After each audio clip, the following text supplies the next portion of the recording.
നമസ്തേ, പ്രീതാസ് ഗാലറിയിലേക്ക് സ്വാഗതം. എല്ലാവരും സുഖമായിരിക്കുന്നു എന്ന് വിശ്വസിക്കുന്നു. വെയ്റ്റ് ലോസ് നോക്കുന്നവർക്കും ഒരു ഹെൽത്തി ഡയറ്റ് ഫോളോ ചെയ്യുന്നവർക്കൊക്കെ ബ്രേക്ക്ഫാസ്റ്റ് ആയിട്ടും ഡിന്നറായിട്ടൊക്കെ കഴിക്കാൻ പറ്റിയ വളരെ ഹെൽത്തി ആയിട്ടുള്ള ഒരു റെസിപ്പിയാണ് ഞാനിന്നിവിടെ കാണിക്കാൻ പോകുന്നത്. ഇതിൻ്റെ കൂടെ ഒരു അടിപൊളി ചട്നി കൂടിയുണ്ട്. ആ ചട്നി ഒരു പ്രാവശ്യം കഴിച്ചാൽ നാവും തുമ്പത്തുനിന്ന് അതിൻ്റെ രുചി പോവില്ല, അത്ര ടേസ്റ്റാണ്. ഇത് അമ്മയുടെ റെസിപ്പിയാണ്. അമ്മ ആദ്യം എനിക്കിത് ഉണങ്ങച്ചോറേ പറയുന്ന നെല്ലുത്തിയെ നമ്മുടെ പായസമൊക്കെ ഉണ്ടാക്കുന്ന അരി ഉണ്ടല്ലോ, ആ ചോറിൻ്റെ കൂടെയാണ് ആദ്യം ഉണ്ടാക്കി തന്നത്. പക്ഷേ അതിൻ്റെ കൂടെ മാത്രമല്ല, ഇഡ്ഡലിയുടെയും ദോശയുടെയും എല്ലാറ്റിൻ്റെയും കൂടെ പോകുന്ന ഒരു അടിപൊളി ചമ്മന്തി കൂടിയാണ്. അപ്പോൾ വീഡിയോ എല്ലാവരും സ്കിപ്പ് ചെയ്യാതെ മുഴുവനായിട്ട് കാണുമെന്ന് വിചാരിക്കുന്നു. വീഡിയോ ഇഷ്ടമായിട്ടുണ്ടെങ്കിൽ ഒന്ന് ലൈക്ക് ചെയ്യാനും മറ്റുള്ളവർക്കൊക്കെ ഷെയർ ചെയ്ത് കൊടുക്കാനും മറക്കില്ലല്ലോ. സബ്സ്ക്രൈബ് ചെയ്യാത്തവർ സബ്സ്ക്രൈബ് ചെയ്യാനും മറക്കല്ലേ. എന്നാൽ നമുക്ക് ഇതെങ്ങനെ ഉണ്ടാക്കുന്നത് എന്ന് നോക്കാം. വെയ്റ്റ് ലോസ് ചെയ്യാൻ വേണ്ടിയിട്ട് നമ്മുടെ ഫുഡിൽ ഒരുപാട് പ്രോട്ടീനും ഫൈബറും ഉൾപ്പെടുത്തണം, കാർബ്സ് കുറയ്ക്കും വേണം. അപ്പം നമ്മളിന്ന് ഉണ്ടാക്കാൻ പോകുന്ന ഇഡ്ഡലിക്ക് വേണ്ടിയിട്ട് ഒരു പാത്രത്തിലേക്ക് ഒരു കപ്പ് ചെറുപയർ ഇട്ട് കൊടുക്കുക. ചെറുപയർ വെയ്റ്റ് ലോസിന് വളരെ നല്ലതാണ്, പിന്നെ സ്കിന്നിന് നല്ലതാണ്, ബോൺസൊക്കെ സ്ട്രെങ്തൻ ചെയ്യാൻ, ഇമ്മ്യൂണിറ്റി ബൂസ്റ്റ് ചെയ്യാനൊക്കെ ചെറുപയർ നല്ലതാണ്. പിന്നെ ഒരു അരക്കപ്പ് റാഗിയാണ്. റാഗിയുടെ ഗുണങ്ങൾ അറിയാലോ, ഷുഗർ കൺട്രോൾ ചെയ്യാൻ, ബോൺസ് സ്ട്രെങ്തൻ ചെയ്യാൻ, അയൺ ബൂസ്റ്റ് ചെയ്യാനൊക്കെ റാഗി നല്ലതാണ്. ഇനി ഇതിലേക്ക് ചേർക്കുന്നത് അരക്കപ്പ് ഉഴുന്നുപരിപ്പാണ്. ഉഴുന്നുപരിപ്പിൽ ഒരുപാട് ഫൈബർ അടങ്ങിയിട്ടുണ്ട്. ഇത് ഡൈജഷനൊക്കെ വളരെ നല്ലതാണ്. ഉഴുന്നുപരിപ്പും റാഗിയും ഒരേ അളവിലാണ് എടുക്കുന്നത്. ഇനി കുറച്ച് അരി ചേർക്കുക. ഇഡ്ഡലി റൈസ് ഒരു 1/3 കപ്പ് ഇഡ്ഡലി റൈസ് ചേർക്കുക. കാർബ്സ് കുറച്ച് മതി. ഒരു 2 ടേബിൾ സ്പൂൺ ഉലുവയും കൂടി ഇട്ട് കൊടുക്കുക. ഇട്ടതിന് ശേഷം കുറച്ച് വെള്ളം ഒഴിച്ചിട്ട് നന്നായിട്ട് കഴുകിയെടുക്കുക. ഒരു 4-5 തവണ വെള്ളത്തിൽ നന്നായിട്ടൊന്ന് കഴുകിയെടുക്കുക. ഇപ്പം ഞാൻ നേരെ കഴുകിയെടുത്തിട്ടുണ്ട്. ഇനി ഇതിലേക്ക് കുറച്ച് നല്ല വെള്ളം ഒഴിച്ചിട്ട് ഒന്ന് കുതിരാൻ വെക്കണം. ചുരുങ്ങിയതൊരു 3 മണിക്കൂറെങ്കിലും വയ്ക്കുക, അല്ലെങ്കിൽ ഒരു 4-5 മണിക്കൂർ വെച്ച് കഴിഞ്ഞാൽ നല്ലതാണ്. ഈ പാത്രത്തിന് ഈ അരിയൊക്കെ ഇട്ടിട്ടുണ്ടല്ലോ, ഇതിൻ്റെ ചെറുപയറൊക്കെ ഇട്ടില്ല, ഇതിൻ്റെ മീതെ നിൽക്കുന്ന തരത്തിൽ വെള്ളം ഒഴിച്ചു കൊടുക്കണം. കാരണം ചെറുപയറൊക്കെ കുതിർന്ന് വരുമ്പോൾ വെള്ളം ഇല്ലാതെയാവും.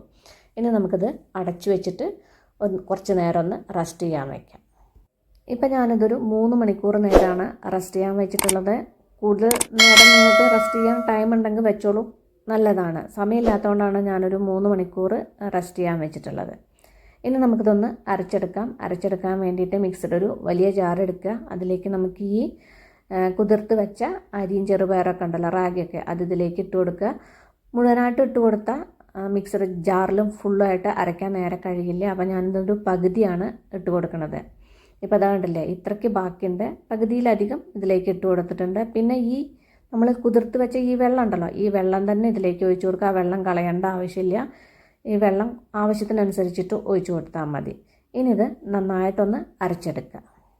ഇപ്പം ഞാനിത് ഒന്ന് ചെറുതായിട്ട് അരച്ചെടുത്തിട്ടുണ്ട്. ഇനി ഇതിലേക്കൊരു 1 ടീസ്പൂൺ ഉലുവപ്പൊടിയും കൂടി ഇട്ട് കൊടുക്കുക. ഉലുവ കുതിരാനിടുന്ന സമയത്ത് അധികം എൻ്റെ അടുത്ത് കഷ്ടിയായിരുന്നു ഉലുവ, അത് കാരണമാണ് ഞാനിപ്പോൾ ഇതിലേക്ക് കുറച്ച് ഉലുവപ്പൊടി ഇട്ട് കൊടുക്കുന്നത്.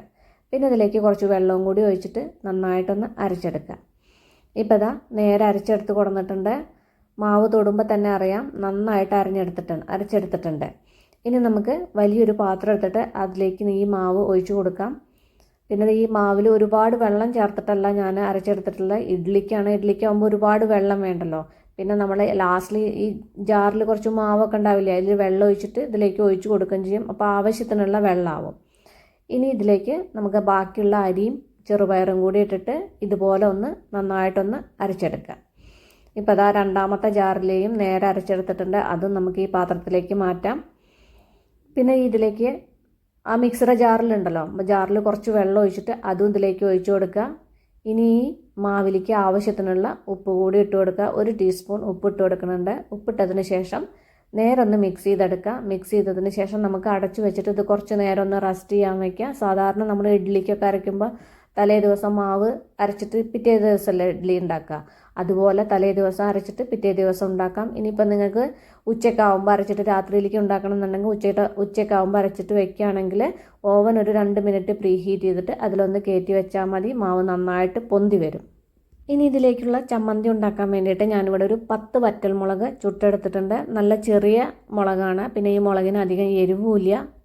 ഇനി മുളകൊക്കെ നിങ്ങളുടെ എരിവിനനുസരിച്ചിട്ട് എത്ര വേണ്ടെങ്കിൽ അതിനനുസരിച്ചിട്ട് എടുത്തോളൂ. പക്ഷേ മുളക് എന്തായാലും ചുട്ടെടുക്കണം. ചുട്ടെടുത്താലേ ചമ്മന്തിയുടെ ടേസ്റ്റ് കിട്ടുള്ളൂ. വറുത്തെടുത്താലൊന്നും പറ്റില്ല. 4 വെളുത്തുള്ളി അല്ലി എടുത്തിട്ടുണ്ട്. ഒരുപാട് വലുതൊന്നല്ല, എന്നാലും അത്യാവശ്യം വലുപ്പമുണ്ട്. ഒരുപാട് വെളുത്തുള്ളിയുടെ ഇതിലേക്ക് ആവശ്യമില്ല. 10-12 ചെറിയ ഉള്ളിയും തൊലിയൊക്കെ കളഞ്ഞ് നന്നായിട്ട് കഴുകിയെടുത്തിട്ടുണ്ട്. പിന്നെ ഇതിലേക്ക് കുറച്ച് പുളി എടുത്തിട്ടുണ്ട്. ഇത് ഞാൻ ഇഡ്ഡലിക്ക് ആവുകൊണ്ടാണ് ഇത്ര. ഇനി ചോറിനാണെങ്കിൽ നിങ്ങൾക്ക് കൂടുതൽ പുളി വേണമെന്നുണ്ടെങ്കിൽ എത്രത്തോളം പുളി വേണമെങ്കിൽ അതിനനുസരിച്ചിട്ട് എടുത്തോളൂ. ഇഡ്ഡലിക്കും ദോശയ്ക്കും ഉണ്ടെങ്കിൽക്കാട്ടിലും ചോറിന് കുറച്ച് വേണ്ടല്ലോ. ഏതിനാണ് ഉണ്ടാക്കണമെന്ന് വെച്ചാൽ അതിനനുസരിച്ചിട്ടുള്ള പുളി എടുത്തോളൂ.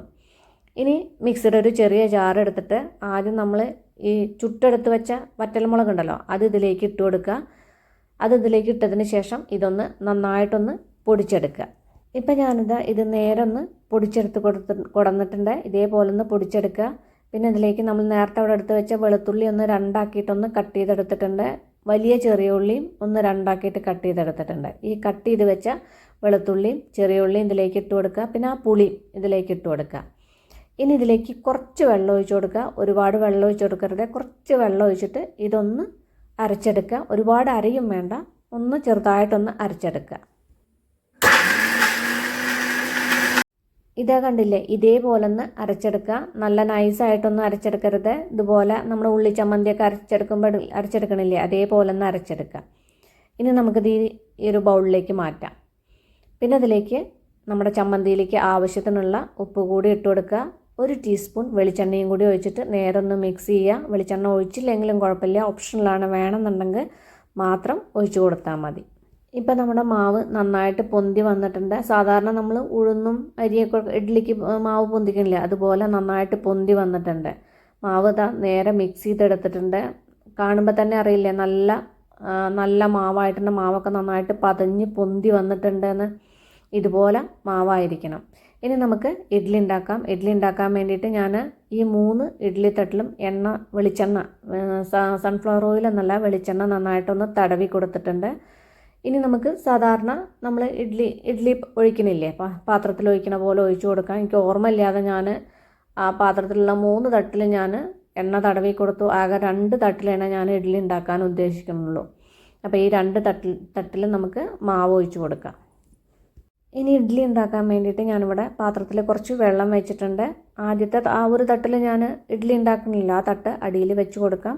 അതിന് മീതെ നമ്മൾ മാവാക്കി വെച്ച 2 തട്ടും ഇതിൻ്റെ മുകളിലേക്ക് വെച്ച് കൊടുക്കാം. വെച്ചതിന് ശേഷം അടച്ചു വെച്ചിട്ട് ഒന്ന് മീഡിയം ഫ്ലെയിമിലൊന്ന് കുക്ക് ചെയ്തെടുക്കുക, സാധാരണ ഇഡ്ഡലി ഉണ്ടാക്കണ പോലെ.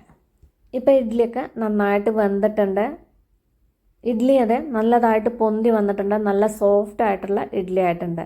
ഇനി നമുക്കിതൊരു ഈ ഇഡ്ഡലി തട്ടുന്ന നമുക്കൊരു പ്ലേറ്റിലേക്ക് മാറ്റാം.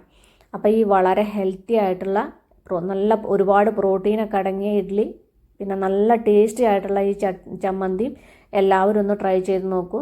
നിങ്ങളുടെ ഫീഡ്ബാക്കൊക്കെ എന്നെ അറിയിക്കാൻ മറക്കല്ലേ. അപ്പം നമുക്കിനി അടിപൊളി പുതിയ റെസിപ്പിയുമായി കാണാം. നന്ദി, നമസ്കാരം.